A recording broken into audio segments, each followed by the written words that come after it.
Mga steelman, nakakailang bakal po kayong binubuhat buong maghapon. Alam nyo ba talaga kung ilang kilo ang 6 meters na 25 mm? Karapatan po ninyo yan na malaman.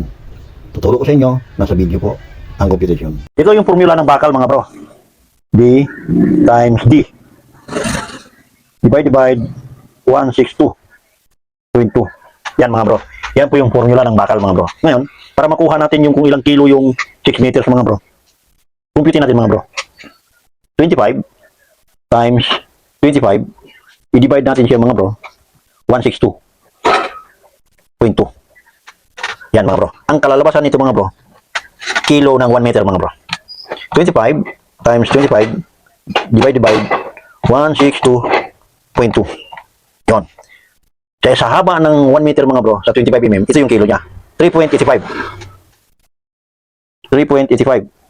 Ngayon, para makuha natin yung kilo sa haba ng 6 meters mga bro, i-times natin ito siya sa 6. Yan. Times 6.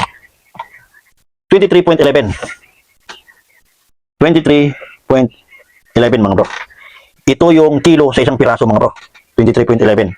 Kung ikay isang steelman at masigasig ka ng steelman mga bro, kapag halimbawa sabihin lang natin na 25 piraso kasi isang araw, ilang kilo ba yung 25 piraso mga bro? I-multiply natin ito siya mga bro sa 25. Ito, i-multiply natin sa 25 yan.